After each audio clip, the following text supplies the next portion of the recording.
Game is ready, let's go! As we have Anders Cloud versus Magi's Ice Climbers. And Magi will be controlling Nana here.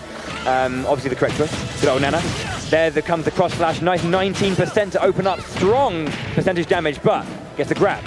Follow up, very nice. Look at that percentage. Yeah, so much damage from the two separate Ice Climbers. When they work together, they are very, very strong. But as we saw right there from that grab, Nana unable, well, Popo in this instance, the second Ice Climber, unable to act. Magic is doing such a good job right now. And there's a cross slash again! Catching onto Popo, poor lad. It's so good to see the Ice Climbers again, just as an aside.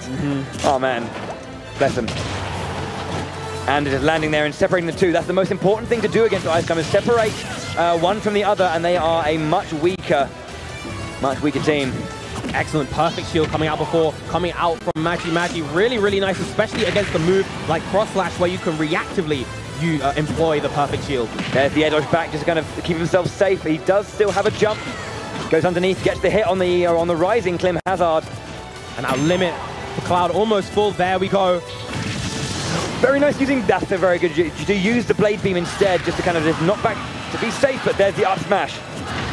One of the critical things with Cloud's limit in this game is that it actually runs on a timer. After about 15 seconds or so, the limit will expend, so it is advised for Cloud players to make use of those limit specials when they can. They got a little bit, they were quite lucky to kind of have it on deck for them the entire time, and because it changed so much about Cloud's physics, it made it a really, very good for him to be very fast and to get in.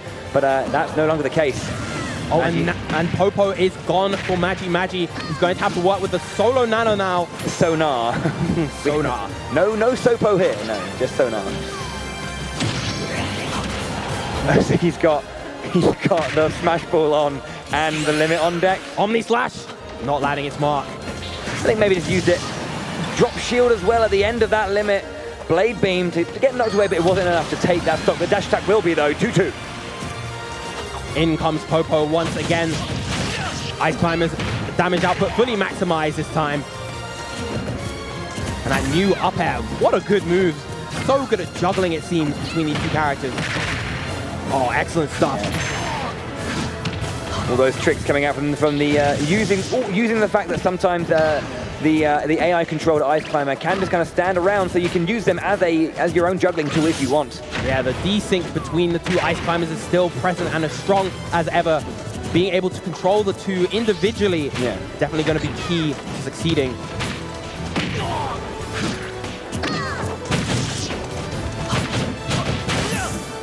The perfect shield once again and getting the grab punish. Very, very nice indeed. Just there again, using the cross slash just to slow that descent, and then the back. Oh wow! Excellent forward tilt, and that is enough to take stock. And they're just kind of, I guess, giving that one up. Yeah, the back directional air dodge to keep safe. Wow, a double perfect shield in a row! What a play by Ander and Sopo. Well, Popo being taken out and left once again with the solo Nana. Much weaker character, but of course, in terms of what they can output, but that seeing what Magi can do with solo Nana, just maybe trying to get some percentage here. That's all he really wants to do, is just get some percentage on that extra credit, I guess some people used to call it back in the day. That is old. That is old. And one of the changes that we're seeing with the solo Ice Climber is that their down smash no longer hits both sides for a solo Ice Climber, so you have to be really, really mindful of trying to hit behind you with the character. Yeah, Magi doing a good job of staying alive and just racking up this percentage up to 48 now. He's knocked towards Smash Ball, but gets taken to the air. Can Ander finish this now? Up tilt not going to be enough. Cloud's ability to keep you in the air is still incredibly potent, incredibly powerful with those big disjointed hitboxes, but Magi is doing a good job finding his way down, surviving as long as possible, and getting this damage where he needs to. Good evadance of that limit Blade Beam too. These up tilts not being enough, unfortunately, for Ander. What's the word I'm looking for? The staying hitbox of up air landing, but then that back attack just to get rid of Magi's stock finally. The 93% attack on 100% now but only 15 seconds left on the clock. This will go to sudden death if Magi is unable to take this stock now. You say that, and that's going to be enough. The double hit from those two hammers will take it. Magi advances.